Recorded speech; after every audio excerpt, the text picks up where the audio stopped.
I'm pretty sure I bought a brand new copy of this figure, but she's pretty loose. And by that, I mean her umbrella. Hi and welcome back to the channel. I'm Steven today with a scale figure review. Well, this is a hot item. I have seen so many people purchase one, right? You know, when Neon Max released their own Kosaka Wakamo figure a year or 2 years ago, I kind of regretted not getting that one a little bit. And then she became rare and expensive, only to get a re-release later, but that was after Good Smile announced this version, which I kind of liked because even though I normally am not a fan of swimsuit figures because they are plain and boring, less details, this is not your typical swimsuit figure. She's holding quite a nice umbrella over here and there are additional ornaments around her body and her swimsuit.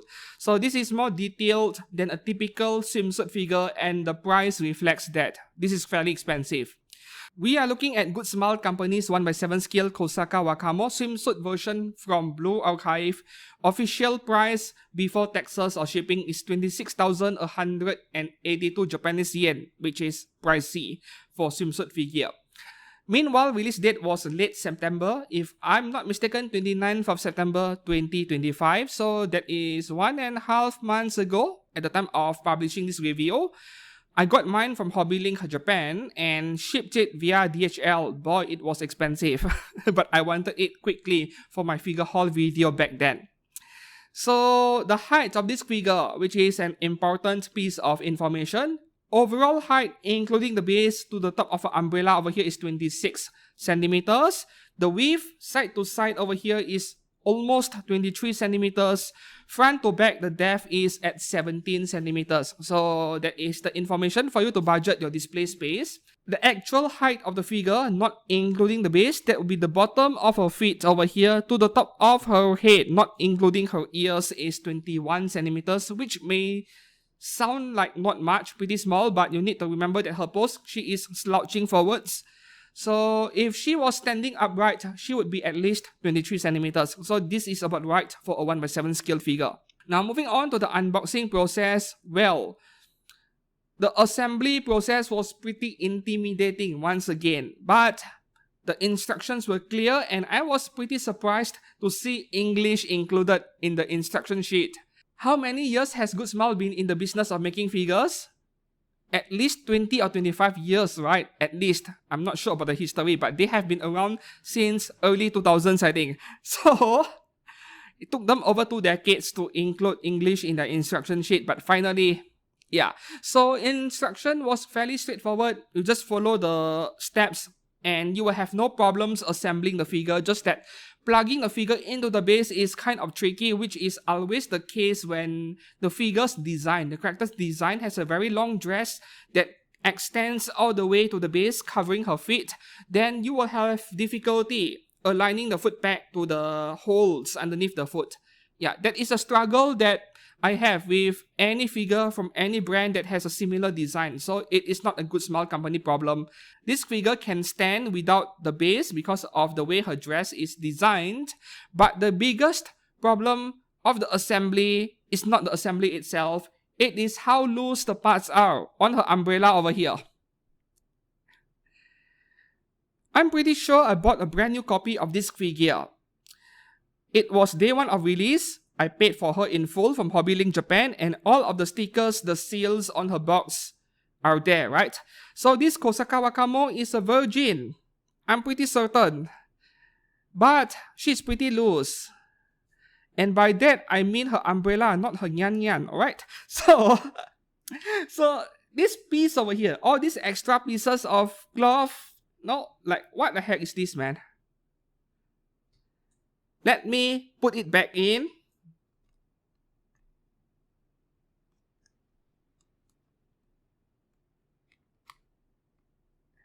Alright, it is in, and then one touch, it is out.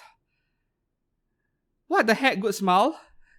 Like, all these additional pieces over here, they are not exactly that tight either. They are on the loose side, but this last piece behind her is the worst. And for now, I'm going to put it on my desk right here. So this is the biggest problem with this figure. I suppose that Good Smile is trying to avoid the parts being too tight, because if you bump against it, the pegs might break, which is a valid concern, but this is way too loose, right? So what you can do, use a little bit of double-sided tape. Use the tape to wrap around the peg and push it in, maybe the parts will be a bit tighter.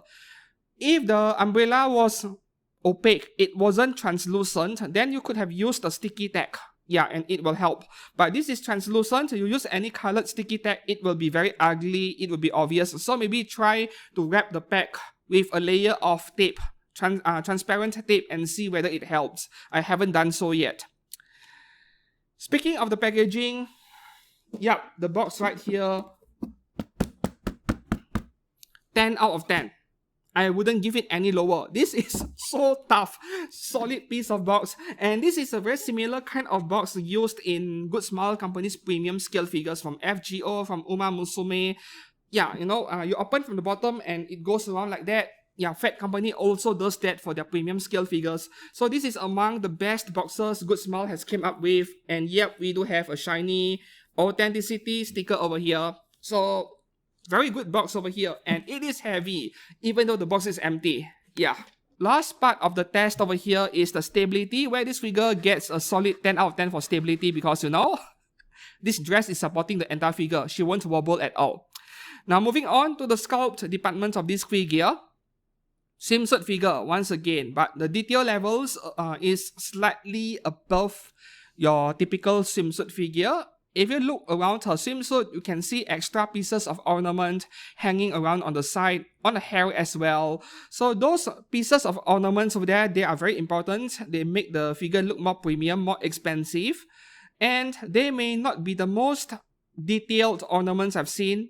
I think the award goes to MiHoYoverse, you know, the Honkai characters, the Genshin characters. They have all these small details hanging around their outfit. Yeah, those things are really nice to look at. This one is not as detailed in comparison. For that reason, I can give the sculpt of this figure a maximum of 7 out of 10, not higher than that. And that is also partly because I'm factoring in the price, you see. Last week, I gave Bremerton a 7.5 out of 10, the one by Mimeyoi, even though that is a lower detail figure than this Kosaka Wakamo over here. But she scored ever so slightly higher simply because of her MSRP of 18,000 yen. Very low. This is a 26,000 yen figure, but the details are on the average side of things. Not bad, not great. So I can only give her a maximum 7 out of 10. The face, however, I loved this figure with the mask on, and I am going to display this figure with her mask on because to me that is the main highlight, the main trademark of this character, Kosaka Wakamo. She is known for her mask. So now I'm keeping her mask off for today's figure review, but I will display it with the mask on. And with the mask on, I can give her face an easy 9.5 out of 10, but without the mask on, well, it is still a 9 out of 10. I don't have much issues with her face. She does look pretty similar to the original character design from Blue Archive. Just that the face swapping part is pretty straightforward. But that is also where I encountered a little bit of paint issue over there. So we are now in paint quality segment of today's review. When I swapped out the mask for the front hairpiece for the first time, second time for my figure unboxing video, no problem. And then when I was repeating the same process for the filming of today's figure review, the B-rolls and so on, the close-up shots, then I got this slight issue with the brown paint on the front of the hair over there. A little bit of brown paint came off. Even though I kept my fingernails short, I don't think I was scratching the paint. So there is some adhesion issues between the paint and the surface of the figure, not great. But the slight consolation for me is that I will display the figure with the mask on, so this alternative hairpiece, right, to display her with her face seen is not a concern to me. I will be keeping that piece in the box. Meanwhile, for everywhere else, the paintwork is mostly excellent. I could not find any additional quality control issues. No paint bleeding, no paint transfer, no scratches. And one more thing I forgot to mention in the sculpt section earlier. Yeah, there are no parts that are poorly fitting other than this loose piece behind her umbrella, no glue leaking out, stuff like that, no mold lines. So quality control in general is pretty decent other than me getting unlucky with that hairpiece in front of her. I think maybe there was contamination during the painting process and the paint wasn't sticking to the surface of the PVC that well. Just a small spot over there. Meanwhile, the detail levels are also average, even though this may be a figure that looks impressive from a distance, but the closer you look, it is just decal spam, right? All these flowery designs on her dress over here, they are all decals. It is not painting. So if you remove the decals, including the dress and the umbrella, this is a figure that is on the bland side of things.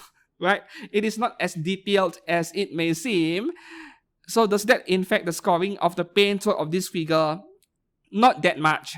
Because when we talk about painting, I look for stuff like weathering, shading, which there indeed is on the skin region. And most of her outfit, you can see a lot of color gradient. So all is good. The hair is the area where I would like to see a bit more shading, but I suppose that is how the character design looks like. I mean, Kosaka Wakamo has just dark brown hair. Even a Neon Max version, the paint on the hair is fairly similar, so I wouldn't knock on the figure too much for the lack of obvious shading on the hair, because everywhere else looks pretty good. The umbrella's handle and the framework of the entire umbrella, all these pieces over here, they are real metal, so maybe that is why the figure is kinda expensive. And if that is the reason, I would take it, right? I mean, if this was plastic, the whole thing would be very fragile, so I will take metal in this case, 100%. So 7.5 out of 10 for the paint work of this figure. Now moving on to the last part of today's figure review, which is the base. We are getting pretty close to a boring round disc base, except it is not quite that. Number one, it is oval, not round, and number two, the surface of the beach, sand, right? So it is just a textured piece of plastic, very lightweight, very hollow, not the best base for an expensive scale figure like this. I mean, the design of the base is acceptable, but a base that feels a little bit more premium, a little bit heavier would be nice. Maybe Good Smile Company thought that the figure is stable enough without a more expensive and heavier base, so they cut cost over there, which is valid, right? But for a figure costing 26,000 yen, I was expecting a little bit more out of the base, so the base gets a maximum 6.5 out of 10 from me. The stability is a full 10 out of 10, just that the base is 6.5 out of 10. So my conclusion for today's figure review, can I recommend this Blue Archive Wakamo figure? It is a yes, but with an asterisk over there. This is not cheap, and the detail levels, the paints work are good to above average to good. I wouldn't call it excellent. So if the figure is widely available, it is not becoming rare anytime soon, then maybe wait for a small discount or even a bargain bin. I have no idea if this figure will bargain bin, because Kosaka Wakamo is a pretty popular character. Neon Max sold out their first release, so a bargain bin is probably unlikely, but Good Smile Company also has a long track record of overproducing the stuff, way too many units. So if the figure stores are unable to offload their stock, they have a lot of leftovers, then you start seeing discounts. Low 20,000 yens, right? 20 to 22, 23,000 yen, then this would be a very good purchase. 26 is a little bit high for what you're getting. So that is my opinion about this figure over here. I don't exactly regret buying it. I will be keeping this figure. You know, each time I do a figure haul video, maybe half of the figures I bought will be sold later on because, you know, they take up way too much space and I keep my favorites. This Wakamo figure has made the cut. She will be staying in my collection, not selling it. Mostly because, you know, I don't have many or any figures where we have a cute girl wearing a very nice face mask. She does come with a very nice fox mask after all, so I will be keeping this one, despite my complaints about her umbrella mostly. You know, the front hairpiece I complained about earlier, maybe it is my own fault, maybe it is my fingernails, I have no idea, I won't rule that out, but the umbrella on this figure is a major concern. You need to find a way to tighten the parts. So until then, I hope that you found this review to be helpful or informative. If it is, Please to give this video a like, subscribe to this channel for more anime figure content every week, and until then, thanks for watching. I'll see you soon. Goodbye.